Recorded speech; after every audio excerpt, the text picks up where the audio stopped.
The envelope sat on the kitchen table where Eleanor Voss had placed it 3 days ago, and she had not touched it since. She had walked past it every morning with her coffee growing cold in her hands, every evening with the last gray light of November pressing against the windows, and she had not touched it. Not because she was afraid of it. She was 63 years old, and she had stopped being afraid of paper a long time ago. She had not touched it because somewhere deep in the worn, quiet center of herself, she understood that the moment she opened it, something would end. Or perhaps something would begin. And she was not yet certain she had the strength to know which. The house around her, the house that had been her home for 31 years, the house where she had painted the nursery yellow even though Bernard's children from his first marriage had never once slept in it, the house where she had stood at the kitchen window watching autumn come and go and come again so many times the seasons had started to feel like the same season, just wearing different clothing, that house was no longer hers. The lawyers had been very clear about that. Victor and Diane had been even clearer. "You have 30 days, Victor had said at the reading of the will, not looking at her, speaking to the attorney as though Eleanor were a piece of furniture being assessed for removal. He had said it the way a man says something he has rehearsed, something that gives him pleasure precisely because it is technically polite. We'll be generous with the timeline. 30 days. 31 years. She had done the mathematics so many times it had worn a groove in her mind. The envelope was from a law firm she did not recognize. Whitmore and Associates, Claremont County. The postmark was 11 days old. The return address listed a town called Ashford, 60 miles north, a place Eleanor had only passed through once, perhaps twice, on her way to somewhere else. She could not imagine why anyone in Ashford would be writing to her. She could not imagine why anyone anywhere was writing to her. Bernard's death had been the kind of event that rearranges the social geography of a person's life. She was discovering, with something beyond sadness, that a great many people she had believed were her friends had in fact been Bernard's friends, and the distinction mattered enormously. She sat down at the table. She picked up the envelope. She pressed her thumb beneath the flap, and she tore it open. And then she read the words that would undo and remake everything she thought she knew about the last 11 years of her life. If you've ever believed that the worst thing that could happen to you was the last thing that would happen to you, stay with this story.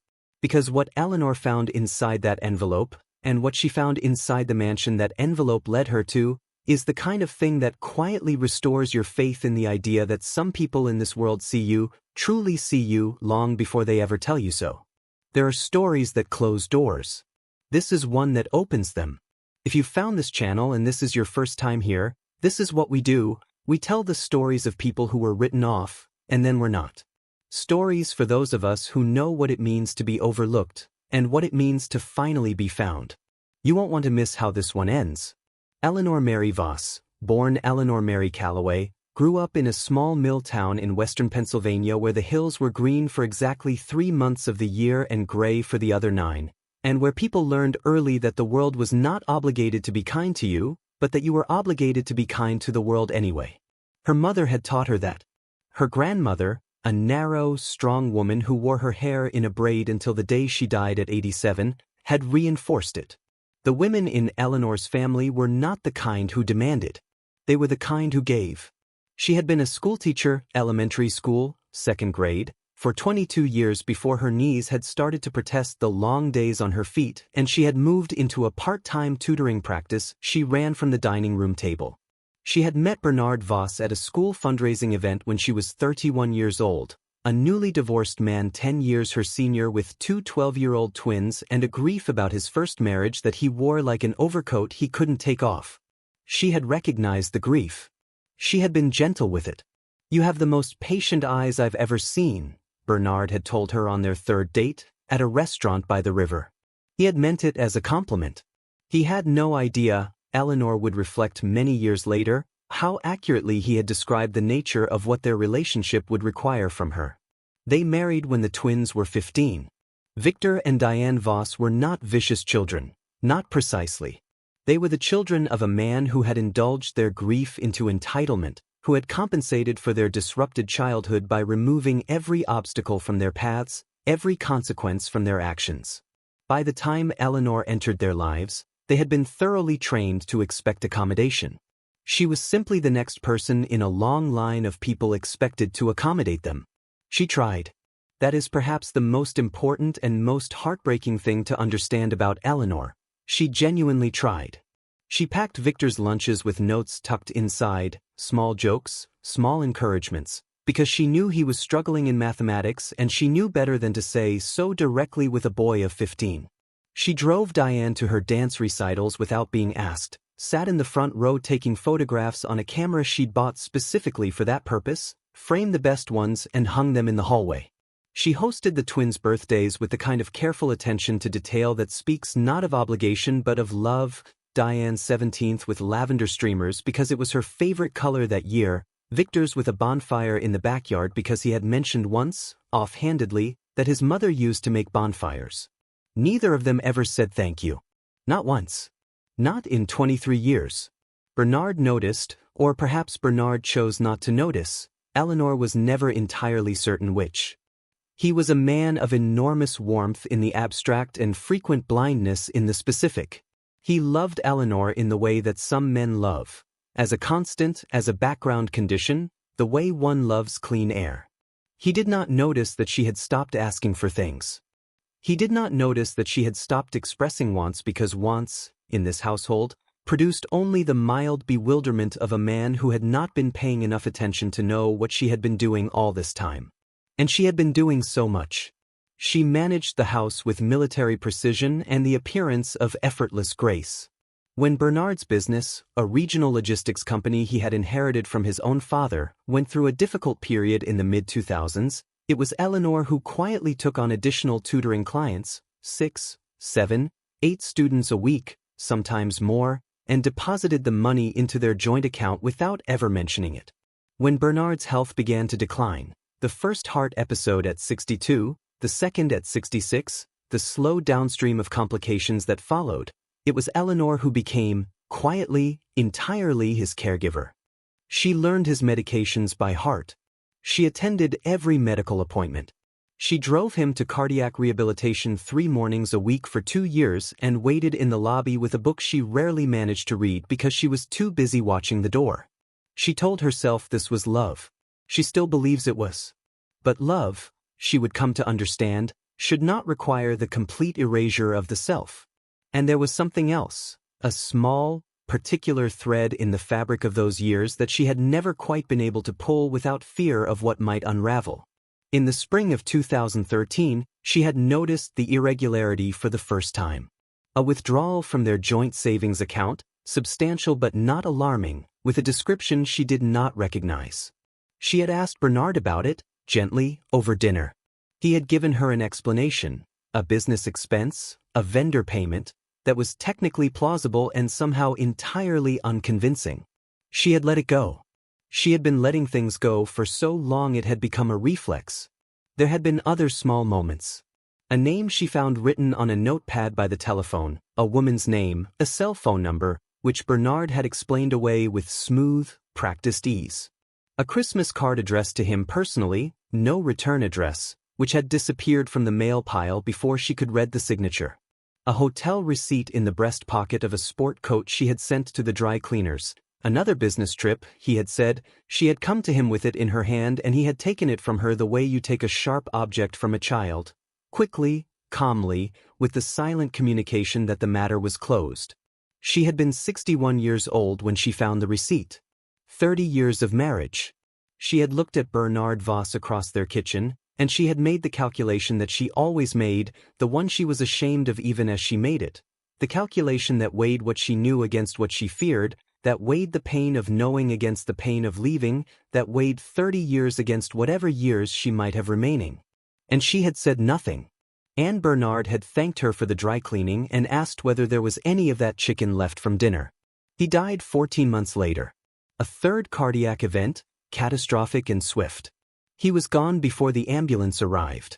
She had held his hand in the hospital room anyway, the hand already cooling, and she had forgiven him everything she was not yet certain he had done.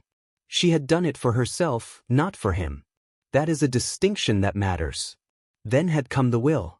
It was read in the offices of Bernard's attorney, a man named Gerald Fitch whom Eleanor had always found slightly oily and who seemed to find the entire reading of the will an occasion for a very precise kind of neutrality, the neutrality of a man who knows which way the wind is blowing and has arranged himself accordingly. Victor and Diane arrived together, as they always did, wearing expressions of practiced gravity that did not quite mask something else. Something anticipatory. Something almost satisfied. Eleanor had dressed carefully that morning. She had worn the slate-gray dress Bernard had always liked, the one with the pearl buttons, and she had done her hair the way she had been doing it for 30 years, swept back and pinned, because she was 63 years old and she was not going to pretend to be anything other than exactly what she was. Gerald Fitch read the will in his careful, toneless voice, and as he read, Eleanor felt the cold begin somewhere in her chest and move outward, the way ice spreads from the center of a lake, slowly and then all at once.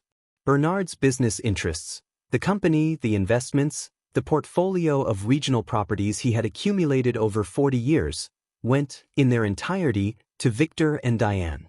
This was not a surprise. Bernard had always spoken of keeping the business in the family, and Eleanor had understood, without ever being told directly, that she was not entirely what he meant by family. The house, her house, the house she had lived in for 31 years, the house she had filled with careful love and quiet labor, went to Victor and Diane as well, to be managed as an asset or sold at their discretion. To Eleanor, Bernard had left a monthly allowance of $1,400, drawn from a trust that would terminate after 10 years or upon her death, whichever came first, and the use of the house for 30 days following the reading of the will, to allow time for the orderly transition of her personal belongings. That was the language. Orderly transition. She sat very still in the leather chair and listened to Gerald Fitch read these words, and she noticed, in a distant, observational way, that her hands had found the armrests of the chair and were gripping them with a force that was entirely at odds with her stillness. She noticed that the room smelled of old paper and something citrusy, lemon furniture polish, and that there was a water stain on the ceiling tile above Gerald's desk in the shape of a spreading hand. She noticed all of these things because noticing them kept her from making a sound. Victor's exhale beside her was barely audible. It was a sound of satisfaction, contained and deliberate, the sound of a man ticking an item off a list. Diane was already looking at her phone. And then Victor turned to Eleanor, and on his face was that expression she had catalogued and dreaded for 23 years, the expression of false warmth, which is more cutting than coldness because it requires the person it is directed at to pretend to receive it. "Eleanor," he said, as though her name were a complete sentence. "This must be so hard. If there's anything we can do to make the transition easier." He paused. He did not finish the sentence. He did not need to. The sentence was already finished by the fact of the room they were sitting in, by the document Gerald Fitch was folding and returning to its envelope, by the 30 days and the $1,400 and the word transition used as a synonym for eviction. She looked at him. She said, "Thank you, Victor." Her voice was entirely calm. Later she would not remember driving home.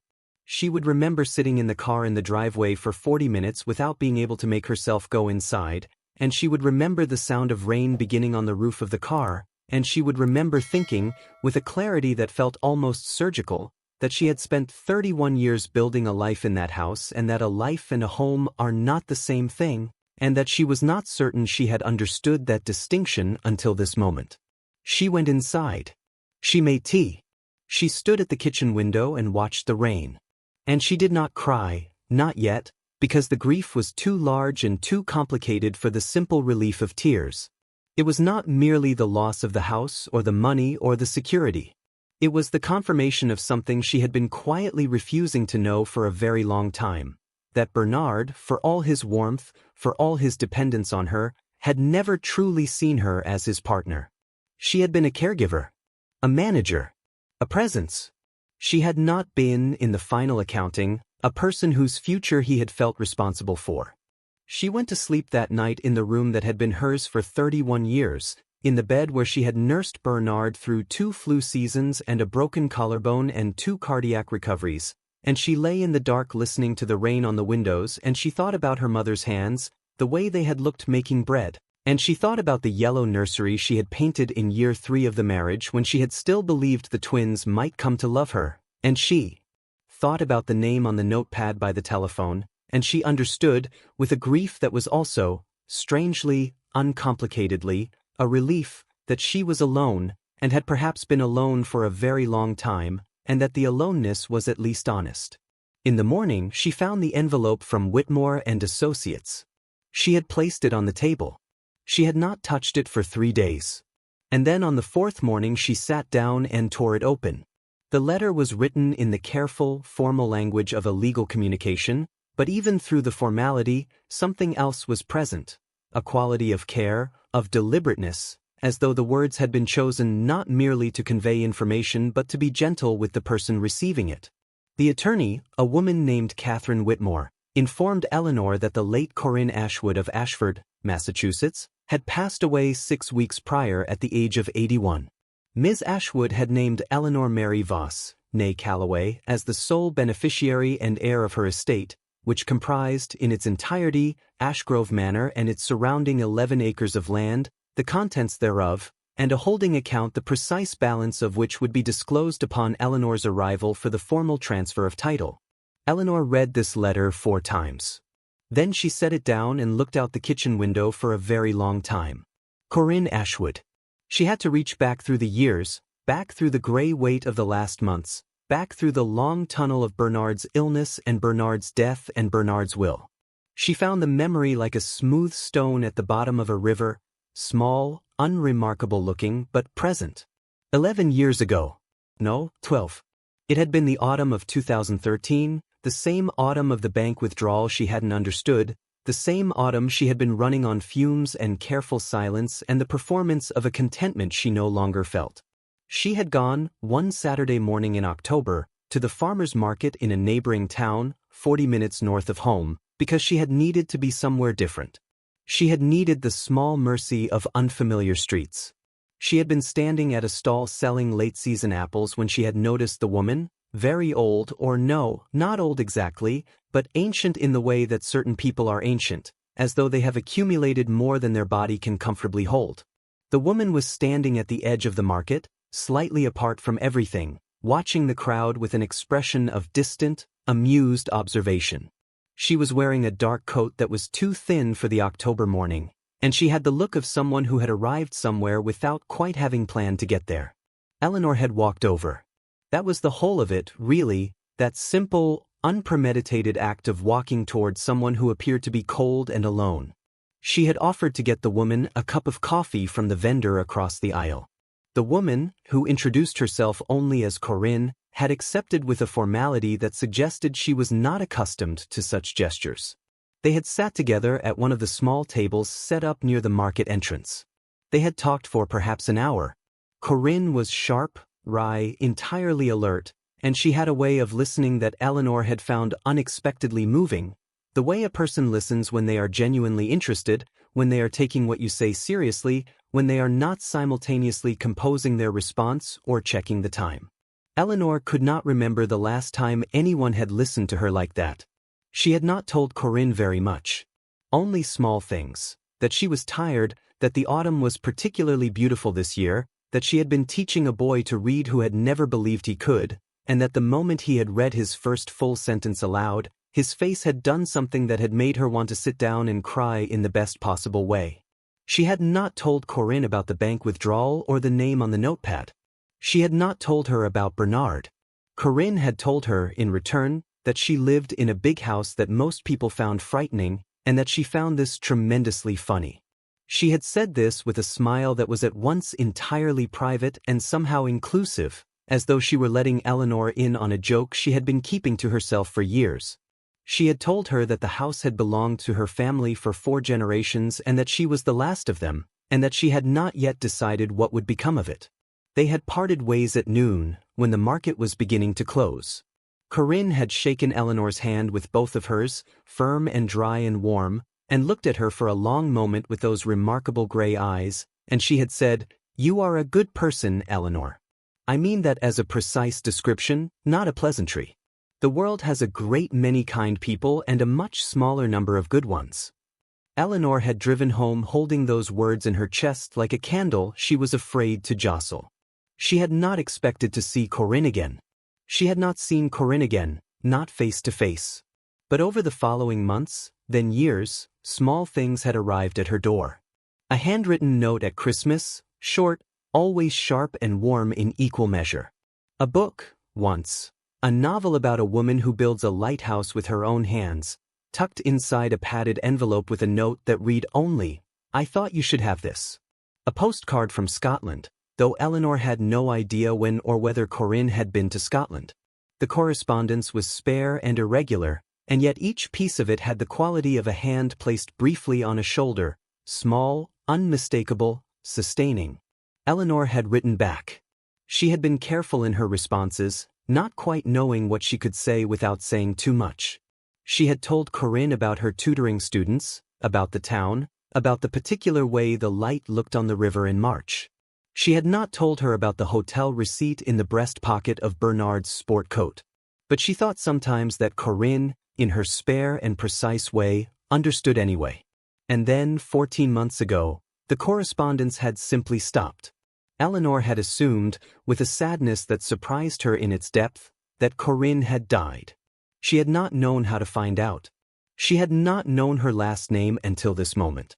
Ashgrove Manor. She found it on her phone in under a minute. The photograph that came up, taken by someone from the road, on what appeared to be an overcast spring morning, showed an enormous Victorian structure set back from an iron gate, surrounded by overgrown elms and an unkempt stone wall, its upper stories half obscured by mist. It looked exactly like the kind of house that local legend would surround with stories. It looked, Eleanor thought, like somewhere Corinne would live with great satisfaction and absolutely no apology. The next morning she called Catherine Whitmore. She drove to Ashford on a Wednesday in November, when the trees were bare and the sky was the color of old pewter and the highway north was nearly empty. She had packed a single bag, because she did not know how long she would need to stay or what staying would mean, and because she was at a point in her life where the act of packing light felt less like a practical decision and more like a philosophical one. She was not taking more than she could carry. Not anymore. The landscape outside her window changed as she drove north. The dense suburban snarl of the highway gave way to smaller towns, quieter roads, fields of standing corn reduced to their stalks, old farmhouses with smoke rising from their chimneys. There was something about the emptiness of the November landscape that she found, today, not desolate but spacious. As though the world had set down its unnecessary things and was breathing. She passed a handwritten sign nailed to a fence post, Ashford, 12 miles, and felt something stir in her that she could not immediately name. Not excitement precisely. Something more cautious than that. Something like the sensation of a window opening in a room that has been closed for a long time. She met Catherine Whitmore at the attorney's office on Ashford's narrow main street, a composed, sharp-featured woman in her late 40s with reading glasses pushed up into dark hair and the manner of someone who believed in being direct because she respected the people she was being direct with. They shook hands. Catherine offered coffee, which Eleanor accepted gratefully. They sat. "Before we proceed to the property," Catherine said, "I want to give you some context." Corinne was very specific about how she wanted this handled. She anticipated that you might have questions. She prepared, comprehensively I would say, for that. She paused. She also anticipated that other parties might contest the will. She prepared for that as well. Eleanor looked at her. "Which other parties?" Catherine gave a small, dry smile. "I'll let the documentation speak to that. But I will say, Corinne Ashwood did not do things by half measures. In 30 years of estate law, I have never prepared a will quite as airtight, quite as deliberately engineered, as the one she asked me to draw up 18 months ago." She picked up a folder. "Shall we go to the house?" They drove in separate cars down a narrow road that wound away from the town center through a mile of old-growth elm, the bare branches arching overhead to form a corridor of interlaced gray against the pale sky. And then the iron gate appeared, open, Catherine had called ahead, and the drive curved through the overgrown grounds, past stone walls wearing their moss like a garment, past the remains of what had once been a formal garden, past a stone fountain dry and still and gathering leaves. And then the house itself came into view, and Eleanor stopped breathing for a moment. It was enormous. It was dark with age and weather and the particular dignity of things that have stood in one place long enough to become part of the landscape rather than an imposition upon it. The front facade of gray stone had 3 stories of tall narrow windows, many of them intact, some shuttered, and above the entrance a stone arch carved with a design she couldn't make out from the car, something botanical, intertwined vines or branches. The grounds, though overgrown, had the bones of something that had once been deliberately beautiful. You could see it if you looked, the shape of old planting beds, the line of what might have been a formal walk, the suggestion of order beneath the wildness. The key that Catherine handed her was large and iron, warm from Catherine's coat pocket, and heavier than Eleanor expected. She put it in the lock. She turned it. The door opened. The smell was the first thing. Old wood, stone, cold air, and something else beneath it, something faint and particular that she could not immediately identify, something almost floral, as though someone had kept dried lavender here once and the ghost of it remained. The entrance hall was tall, 2 stories at least, with a curved staircase rising to the upper floors, its banister dark with age. The floors were stone, and her footsteps rang in the silence with a clarity that felt almost ceremonial. Someone had recently cleaned. Not deeply, not exhaustively, but carefully. The windows on the ground floor had been washed, so that the pale November light came in without obstruction, and the worst of the dust had been addressed. There were flowers on the hall table. Fresh ones, white chrysanthemums in a simple glass vase, with a small card tucked against the stems. Eleanor picked up the card. It read, in a handwriting she recognized immediately as Corinne's, angular, precise, unmistakable, "Welcome home, Eleanor. The key on the mantelpiece in the study is for the cedar chest. Begin there." Her breath caught. She looked at Catherine, who was standing slightly behind her with the patient expression of someone who has watched this moment and considered carefully how much space to give it. "She wrote the note 3 weeks before she passed," Catherine said quietly. "She arranged for the flowers this morning through the florist in town. She paid for them in advance. She was very specific about the variety." Eleanor held the card for a long moment. Then she walked toward the study.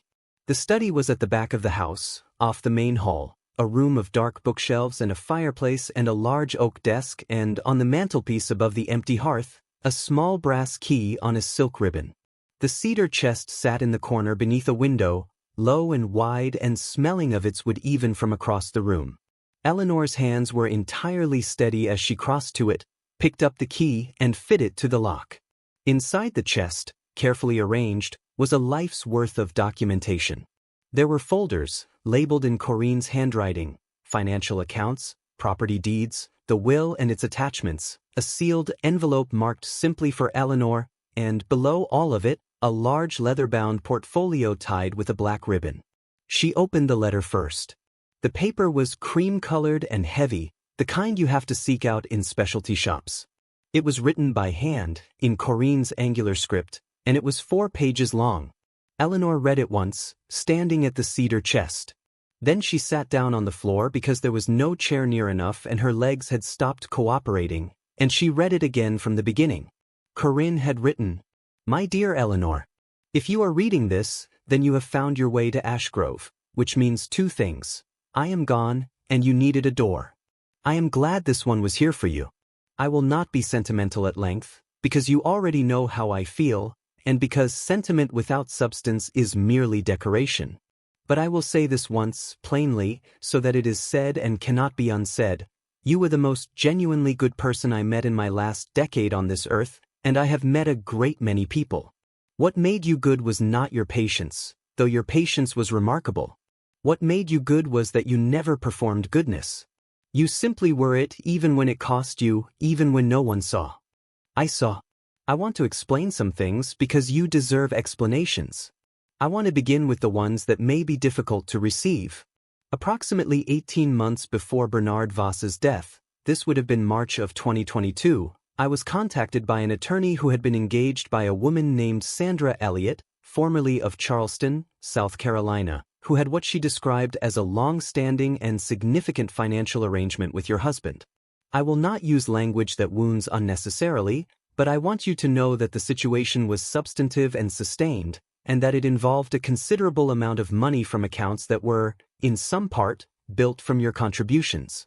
I was contacted because this woman's attorney had made discreet inquiries about you in the course of preparing for a potential legal action, and those inquiries had, through a series of connections that I imagine would surprise you, found their way to me. I chose not to tell you at the time. I examined that choice carefully, as I examine all my choices, and I concluded that telling you would cause harm that I was not in a position to remedy. You were managing a very ill husband. You had constructed a life inside a structure that, however imperfect, was the structure you had chosen, and I did not believe it was my right to dismantle it from the outside. What I could do, and what I chose to do, was something else entirely. I had my attorneys conduct a thorough and entirely legal examination of Bernard Voss's financial affairs. What they found, I will summarize. The accounts that should have been held jointly between you and your husband had been, over a period of approximately 9 years, subject to a pattern of withdrawals that had moved approximately $340,000 into accounts that did not include you as a beneficiary. In the legal opinion of my counsel, a significant portion of this constituted marital assets to which you had a claim. This information was collected, documented, and prepared for precisely the scenario that has now come to pass, that Bernard's will would not honor what was rightfully yours, and that his children, whose characters I had also made it my business to understand, would not choose, of their own generosity, to remedy the injustice. The portfolio at the bottom of the chest contains the full documentation. It is organized and annotated by Catherine Whitmore, who will guide you through it at whatever pace you need. I want you to understand what it means. It means that should Victor and Diane Voss choose to contest your inheritance of Ashgrove Manor, which Catherine and I expect they will, because people of their particular type always reach for more, they will find themselves in the position of opening a legal process that will, as a consequence of their action, compel full disclosure of the financial irregularities in their father's estate. The attorneys I have retained on your behalf, paid in full by my own estate, are very good at what they do, and they are already prepared. In plain terms, if they pull the thread, the entire fabric unravels for them. Not for you. You may be wondering what I get out of this. I get nothing, of course, in the material sense. I am dead, Eleanor. What I get, or rather what I already received, was the 11 years of correspondence with a woman whose letters made the last chapter of my life considerably less lonely than it might have been. A woman who once sat down across from a cold old stranger at a farmer's market because the stranger looked like she needed a cup of coffee. That is not a small thing. In my experience, it is the opposite of a small thing. Ashgrove Manor needs someone who will love it. It needs someone who sees what a house can hold. Not as a possession, but as a vessel for living. I believe you are that person. What you do with it is entirely yours to decide. The account that will be disclosed to you this week contains enough to restore it, to run it, to begin whatever you choose to begin. I only ask one thing: do not be small with it. The house is large. Be as large as it is. I have loved you in the way that old women love the young women they wish they had known earlier, with the particular tenderness of recognition and the particular frustration of not being able to give you all of the time we didn't have. You deserved more of it. But you have the house. And the house has time to spare. With everything I have, which is, apparently, quite a lot, Corinne Ashwood. Eleanor sat on the floor of the study of Ashgrove Manor for a very long time. The November light moved across the floor in a slow diagonal, the way light does in large, quiet rooms where it has space to do as it pleases. At some point, she became aware that she was laughing. Not the laughter of hilarity, but the laughter of a person who has been handed something so precisely right, so exactly fitted to the shape of the wound, that the body simply does not know what else to do. It was laughter that was also weeping, and weeping that was also relief, and relief that was also rage at everything she had endured and hadn't needed to endure, and rage that was also, slowly, becoming something she recognized as gratitude, not the obligated kind, not the performed kind, but the real and ungovernable kind that rises up from somewhere below the ribs and fills the chest until there is no room for anything else. Catherine Whitmore appeared quietly in the doorway at some point during this. She did not speak. She sat down in the chair by the desk and she set a box of tissues on the floor near Eleanor and she waited, because she had been in the practice of estate law for 30 years and she understood that some inheritances require time to receive. When Eleanor could speak, she looked up at Catherine with eyes that were wet but entirely clear. "The account," she said. "How much?" Catherine told her. Eleanor nodded once, slowly, the way you nod when a number confirms something you didn't know you were expecting. "And the documentation about Bernard's accounts?" "Complete. Annotated. Ready."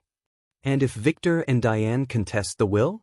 Catherine's expression did something precise. "Then they will have initiated a legal process that requires disclosure of all assets in the marital estate at the time of Bernard's death, including the accounts that were moved, including the arrangements made with persons outside the marriage, including the tax irregularities, which are, I should note, considerable, and which the IRS has not yet been made aware of, a situation that our attorneys have been carefully maintaining." She paused. "It's your choice whether to tell them this before they contest, or to allow them to discover it after. Both have their merits." Eleanor stood up from the floor. She smoothed her skirt. She looked around the study, the bookshelves, the fireplace, the tall window through which the overgrown garden was visible, everything dormant and waiting under the gray November sky. "I'd like to call Victor," she said. She called him from the study of Ashgrove Manor, standing at the window with the phone held to her ear and Corinne's letter folded in her hand. Victor answered on the third ring with the particular tone of a man answering a call he considers a minor nuisance. "Eleanor." The same way he had said it at the lawyer's office. A name as a sentence. "Victor," she said. "I'm calling because I want to give you information you need before you do something you can't undo." The pause. "What information?" "I've been named the sole heir of an estate in Ashford. You'll have received the legal notification by now, or it will arrive tomorrow. I expect that you and Diane are already considering a challenge." Another pause, fractionally longer. She could hear the shift in his attention, the calculation beginning. "We have questions about the validity of—" "Before you take any legal steps," Eleanor said, and her voice was entirely even, entirely unhurried, the voice of a woman who has been waiting for this conversation for a very long time without knowing she was waiting for it. "I need you to speak to your own attorney. Not to contest anything. To ask them to review the full financial disclosure of your father's estate." She paused. "All of it. Including the accounts that weren't in the will." Silence. "I'm not threatening you, Victor. I want to be precise about that.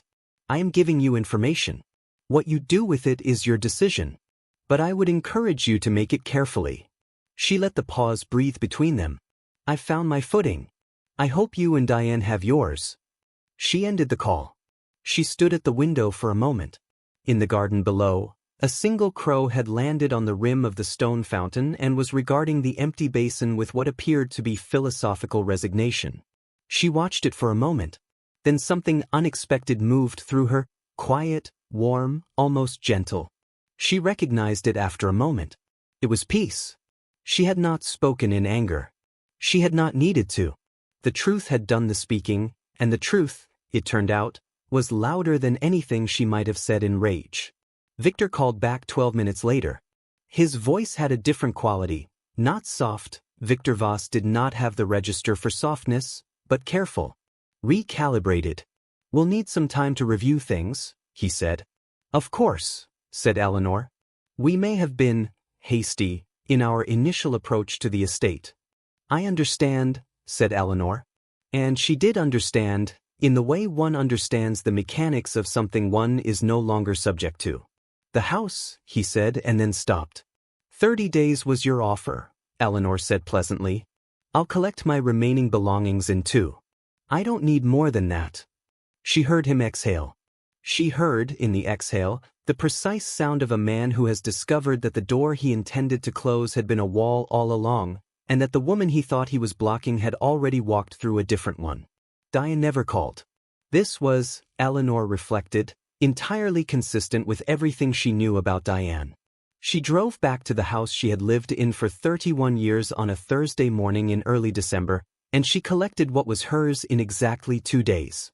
It was less than she expected and more than she needed. She took the photographs from the hallway, the ones she had taken at Diane's recitals, because she had taken them and they were therefore hers. She took the books she had read and the ones she had not yet read. She took her grandmother's china and her mother's cast-iron skillet. She took the small wooden box of correspondence that included Corinne's letters, every one of them, tied with kitchen twine. She took nothing that was Bernard's and nothing that was the house's. She took only herself, which was, it turned out, sufficient. The man from the moving company who helped her carry boxes to the rented van was young, 22 perhaps, with the easy kindness of someone who has been well loved, and when he noticed her pausing in the entryway on the final trip, standing there with her hand on the doorframe in the way you stand when you are saying goodbye to something complex, he said nothing, only waited, and when she was ready she nodded and he carried the last box out and held the van door and said, "You good?" with such uncomplicated genuine concern that she had to laugh. "Yes," she said. "I think I actually am." The restoration of Ashgrove Manor did not happen overnight. Nothing worth having happens overnight. It happened the way things happen when a person has both resources and intention and, crucially, time. The real kind of time, the unscheduled kind, the kind that opens up when you stop managing someone else's life and begin attending to your own. Eleanor moved into the East Wing in December, into 2 rooms that needed only cleaning and new beds and the kind of warmth that comes from fires in the fireplace and good lamps. She lived in those rooms through the winter and learned the house the way you learn a person. Gradually, with patience, with attention to what it was telling her rather than what she expected it to be. She learned where the drafts came from and which windows caught the afternoon sun and which floorboards spoke and what the silence in the upper hallway sounded like at 3 in the morning, which was a different quality of silence from anything she had known in the house in which she had spent 31 years. She hired a young architect from Ashford named Petra Vance who had grown up in the town and who, it turned out, had been fascinated by Ashgrove Manor since childhood, riding her bicycle past its iron gate the way children ride their bicycles past the places that frighten and compel them in equal measure. Petra wept, briefly and unapologetically, the first time Eleanor let her walk through all 11 rooms on the ground floor. "I never thought anyone would do this," Petra said, pressing both hands to her face. "I always thought it would just fall." "It didn't fall," said Eleanor. By March, the structural work had begun. By April, the garden had yielded, reluctantly and then with increasing grace, to the hands of a local man named Thomas Farrow who had been a landscape architect for 40 years and who had come out of semi-retirement specifically because Eleanor had described the bones of the garden to him over the telephone and he had said, with the conviction of a man who has found a missing thing, "I know exactly what that was. I can tell you exactly what it was." The community arrived the way communities arrive. Slowly and then all at once. The florist who had sent the chrysanthemums on Corinne's instruction turned out to be a woman named B who had known Corinne for 30 years and who showed up one Saturday with a van full of bulbs for the garden and no explanation except that Corinne had asked her to. The librarian at the Ashford Public Library, a retired schoolteacher named James, who had heard that the new owner of Ashgrove was also a retired schoolteacher, appeared one afternoon with a box of materials he had been keeping back from DX session for 20 years because he felt they deserved better than the discard pile. They sat together in the study, James and Eleanor, going through the box, and they talked about teaching and about reading and about the moment a child understands that stories belong to them, and by the time Eleanor looked up it was dark outside and she had not noticed. By May, she had decided what she wanted to do with the West Wing. She called it the Corinne Ashwood Reading Room, because Corinne would have objected strenuously to any more formal honoring and because the name was accurate.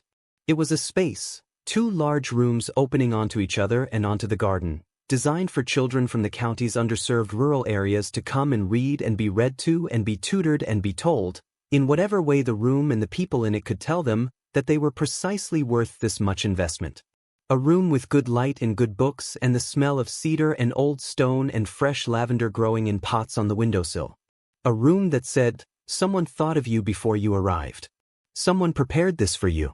They opened in June, on a Saturday afternoon when the garden was finally, actually, undeniably beautiful, when Thomas Farrow's roses were blooming along the low stone wall and the fountain had been repaired and was running and the children who came from 3 towns over ran straight for it, naturally, immediately, the way children run toward water. Eleanor stood at the edge of the garden watching them, a cup of coffee cooling in her hand, and Bea came to stand beside her, and for a while neither of them said anything. Corinne would be insufferable about this, Bea said finally. She'd pretend she wasn't pleased and she'd be absolutely incandescent with pleasure. Eleanor smiled. I know, she said. She was 63 years old, and she was standing in a garden she had not known existed 8 months ago, watching children discover water, and the grief of the previous year was not gone. She did not believe it would be entirely gone, because loss of the kind she had carried does not entirely leave, it simply becomes one of many things the body knows, but it had been joined by something else. Something that did not erase it but sat beside it, the way music sits beside silence and each makes the other more itself. She had spent 31 years managing someone else's life with such thoroughness and such invisibility that she had, for long stretches, almost ceased to exist as a person with her own needs, her own desires, her own vision of what a life could hold. She had given, and the giving had been real. She did not regret the giving because the giving had been hers, it had been the expression of who she was, and she would not disown it. But she understood now, in the bone-deep way that only experience teaches, that giving from a full and tended self is not the same as giving from a diminished and depleted one. The first is abundance. The second is disappearance. Corinne had seen her. A woman she had met once, briefly, over a cup of coffee at a farmer's market on a cold October morning, had spent 11 years quietly watching and understanding, and had arranged, with considerable legal precision and what must have been tremendous foresight, to make certain that Eleanor would not be left behind. The worst thing that had happened to her, the will, the 30 days, the $1,400 and the word transition used as a synonym for erasure, had turned out to be the mechanism by which she found the door. She would not say she was grateful for the wound. She would say that the wound had been precisely the shape of the door. She had thought, sitting in Gerald Fitch's office with her hands gripping the armrests and the smell of lemon polish in her nose and the spreading hand of the water stain on the ceiling above her, that something was ending. She had been right. Something was ending. But it was not the thing she had feared. It was the thing that had needed to end, the long, careful, loving performance of a woman whose life was organized entirely around the needs and recognition of others, who had been patient so long she had forgotten patience was meant to be a means and not a destination. She looked at the children by the fountain. She looked at the roses. She looked at the house rising above the garden, its gray stone warm now in the June afternoon, its windows full of light. What she had thought was a closing had been, all along, an opening. She had just needed to walk through it. If this story touched something in you, I want to ask you something, and I mean it as a genuine question, not a prompt. Leave one word in the comments below. One word that describes the moment you realized your own strength. It doesn't have to be a triumphant word.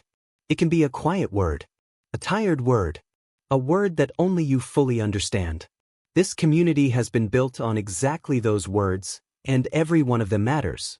And if you know someone, a mother, a sister, a friend, a woman who has been giving for so long she has forgotten that she is also allowed to receive, share this with her. Not as a message, as a hand on a shoulder. Because sometimes the stories that find us are the ones we most needed someone to send. We'll be here, telling the stories of the people who were almost forgotten and were not. The ones who were quiet and then, finally, were heard. If that's the kind of story you need in your life, and I believe if you've stayed with Eleanor this far, that it is, then you already know where to find us. Some endings are not endings at all. They are the last door you have to open before the house reveals itself. Eleanor opened hers.